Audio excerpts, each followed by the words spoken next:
Hello, we're going to be looking at part of the book of Job today.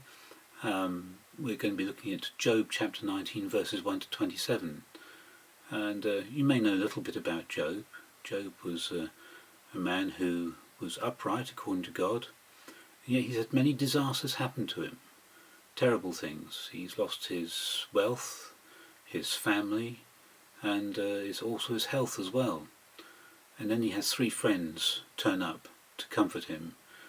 But we understand the meaning of a Job's comforter is someone who really doesn't comfort at all, but just seems to heap more and more trouble and distress on the person. Not at all sympathetic. But let's just read from Job chapter 19, shall we? Job chapter 19 and verses 1 to 27. Job chapter 19 verses 1 to 27.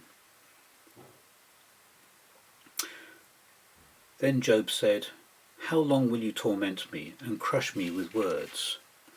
10 times now you have reproached me, shamelessly you attack me. If it is true that I have gone astray, my error remains my concern alone. If indeed you would exalt yourselves above me, and use my humiliation against me, then know that God has wronged me, and drawn his net around me. Though I cry, I've been wronged, I get no response. Though I call for help, there is no justice. He has blocked my way, so I cannot pass. He has shrouded my paths in darkness. He has stripped me of my honour, and removed the crown from my head. He tears me down on every side, until I am gone. He uproots my hope like a tree. His anger burns against me. He counts me among his enemies. His troops advance in force. They build a siege ramp against me, and encamp around my tent. He has alienated my brothers from me. My acquaintances are completely estranged from me. My kinsmen have gone away. My friends have forgotten me. My guests and my maidservants count me a stranger. They look upon me as an alien. I summon my servant, but he does not answer, though I beg him with my own mouth. My breath is offensive to my wife. I am loathsome to my own brothers. Even the little boys scorn me when I appear, and they ridicule me. All my intimate friends detest me. Those I love have turned against me. I am nothing but skin and bones. I have escaped with only the skin of my teeth. Have pity on me, my friends, have pity, for the hand of God has struck me. Why do you pursue me as God does? Will you never get enough of my flesh? Oh, that my words were recorded, that they were written on a scroll, that they were inscribed with an iron tool on lead, or engraved in rock forever. I know that my Redeemer lives, and that in the end he will stand upon the earth. And after my skin has been destroyed, yet in my flesh I will see God. I myself will see him with my own eyes, I and not another. How my heart yearns within me." And God will bless the reading of his word. At Church, Bethany, we've been looking at the series on Job, and in the reading we find a very difficult to explain series of verses said by Job amid his suffering. In Job chapter 19 verse 25 he says, "I know that my Redeemer lives." It's a favourite of many Christians, and yet I think that we get it wrong as to what it is about, but also we get it right. You have every right to say, "What on earth are you talking about? You can't say that we're wrong and right about this." Well, hear me out and see what you think. In God's words, Job was blameless and upright, a man who feared God and shunned evil. Job, as we found in previous weeks, had lost his wealth, his family, his health, and respect of kinsmen, that is, relatives and friends. It seems all very unfair. Surely the deal is if that you follow God and live a blameless life, you'll be blessed in all that you do? That is what Job and his friends thought. It was prophesied that people would think of Jesus in this way too, but in the opposite way. In Isaiah 34 verse 4 it says, "Surely he took up our pain and bore our suffering, yet we considered him punished by God, stricken by him and afflicted." So there were people that thought that Jesus had done wrong, had sinned in some way. That is why he was so awfully treated and crucified.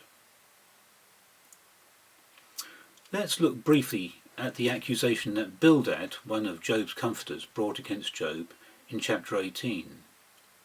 Bildad becomes very poetical and says in Job chapter 18 verses 5 and 6, "The lamp of a wicked man, is snuffed out. The flame of his fire stops burning. The light in his tent becomes dark. The lamp beside him goes out." This seems a bit pointed, and is as much saying that Job is a wicked man, and what has happened to him is evidence of this. Neither Job nor his friends could know about the bet that the devil had taken with God. Again Bildad speaks. He says in Job chapter 18 verse 17, "The memory of him perishes from the earth. He has no name in the land." Well, Bildad is saying that no one will remember Job because of his wickedness. In verse 19, Bildad again says, "He has no offspring or descendants among his people, no survivor where once he lived." Again Bildad is saying that the reason for the death of his children is because of Job's wickedness. He certainly is Job's comforter. I think that it is possible that we may be a little harsh on Bildad. He hopes to turn Job from his wickedness, whatever that might be. Back in Job chapter 8, verses 5 to 7, Eliphaz says, "But if you will seek God earnestly, and plead with the Almighty, if you are pure and upright, even now he will rouse himself on your behalf, and restore you to your prosperous state. Your beginnings will seem humble, so prosperous will your future be." We can see that from the beginning, Job's friends think that he is a secret sinner, and all Job has to do is to confess his sin, put things right with God, and he will be okay. And yet God has said that Job is blameless and upright, a man who fears God and shuns evil. None of Job's comforters seem to understand why he is suffering. They're convinced it's a secret sin. Now let's look at the chapter we read and heard a moment ago. Verses 1 to 6 of chapter 19. Here we see Job's response to Bildad, and he is getting a bit peeved. He is starting to regard his friends as his enemies. If what Job has suffered is thought to be because of his sin, then God has wronged him. Surely the way it should work is that God should bless those that follow and obey him, and those that do evil should have disasters happen to them. Jesus' disciples thought like Job and his comforters. They once asked if a blind man was born like that because of his sin or his parents. I know it sounds silly, but that's what they thought. Jesus said that neither was true. And if you look at John chapter 19 verses 1 to 5, you'll find out about that. It's true that sin does bring suffering. Adam's disobedience brought death and destruction to the entire human race. In Romans chapter 5 verse 12 it says, "Sin entered the world through one man, and death through sin, and in this way death came to all people." It has been said that in a broken world, bad stuff happens. It's also true that most of the pain we experience in life is caused by the sin of people. Violence, starvation, crime, broken homes, and other effects of sin can impinge on people who are not directly to blame. In a broken world, bad stuff happens. Jesus came into the world as God's remedy for sin, and when he comes again, everything will change. Everything will be put right. Let's get back to Job, chapter 19, verses 1 to verses 7 to 12 this time. Here, Job describes the wrong God has done him with an astonishing range of pictures of assault. He says the one who has been robbed finds no one to help, even when he shouts out. The traveller who finds his path blocked, and nightfall overtaking him. The prince who is humiliated by a foreign ruler. The plant that is pulled down or pulled out of the ground. The person who finds that his friend has become his enemy, and a king or city besieged by enemies. Job is trying to describe his feelings, and is saying that his situation can be compared to others. Let's look now at in chapter 19 verses 13 to 20. All the people that Job knew, friends, family, acquaintances, even his servants, don't want anything to do with him now. In verses 21 to 22, Job asks for pity, which may seem strange after all he has said to them. But he's asking the friends to stop persecuting him with their speeches. Job said, "The hand of God has struck me. Why do you pursue me as God does?" Job thinks that God has personally turned against him. The tragedy of the whole book is summed up in these words. Job is fed up with trying to reason with the friends and wants his words to be recorded. In Job chapter 19 verses 23 to 24, Job says this: "Oh, that my words were recorded, that they were written on a scroll, that they were inscribed with an iron tool on lead, or engraved in rock forever." Job wants a permanent record of what he has said. Well, that has happened. The oldest written book in the Bible is available for us to read in so many forms. It is available electronically. You could say that it is engraved in silicon and iron as a permanent record. In Job chapter 19 verses 25 to 27, Job says, "I know that my Redeemer lives, and that in the end he will stand on the earth. And after my skin has been destroyed, yet in my flesh I will see God. I myself will see him with my own eyes, I, and not another. How my heart yearns within me." Tell you what, let's also hear these words in another version, New Living Translation. I sometimes find that helpful to perhaps get closer to what the thought is behind this. In Job chapter 19 verses 25 to 27, New Living Translation. Job says, "But as for me, I know that my Redeemer lives, and he will stand upon the earth at last, and after my body has decayed, yet in my body I will see God. I will see him for myself. Yes, I will see him with my own eyes. I am overwhelmed at the thought." Well, the words, "I know that my Redeemer lives," is the same in many translations. What does it mean? What was Job thinking about when he said this? I just want to talk to you about the kinsman redeemer. The kinsman redeemer was usually a male relative who, according to the various laws of the first 5 books of the Bible, had the privilege or responsibility to act on behalf of a relative who was in trouble, danger, or need. The kinsman redeemer chooses one who delivers or rescues, or redeems property or a person. The kinsman who redeems or vindicates a relative is illustrated most clearly in the book of Ruth, where the kinsman redeemer is Boaz. The redeemer had to clear the relative of accusation, blame, suspicion, or doubt, with supporting arguments or proof. Job thinks he needs a redeemer to help him in his case against God, because he believes God has unjustly punished him as an evildoer. He doesn't know that God's regard of Job is that there is no one on earth like him. He is blameless and upright, a man who fears God and shuns evil. So what do these verses mean? If we look at verses 26 to 27, it says this: "And after my skin has been destroyed, yet in my flesh I will see God.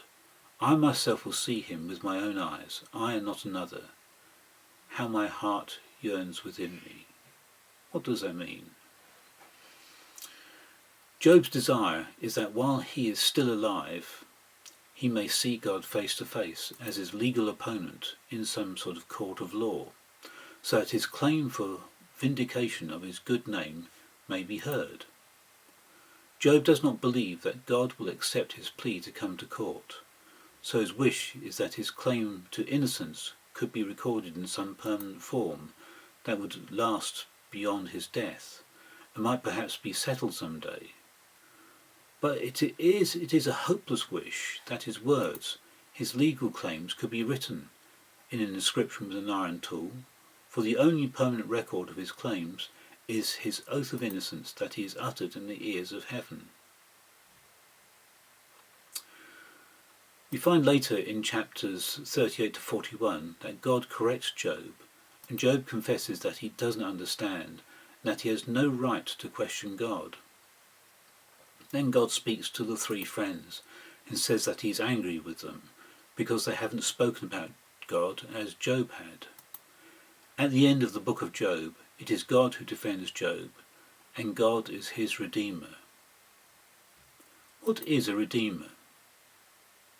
As we saw earlier, it means to do what a relative should do, and if it is called for, to redeem someone or something.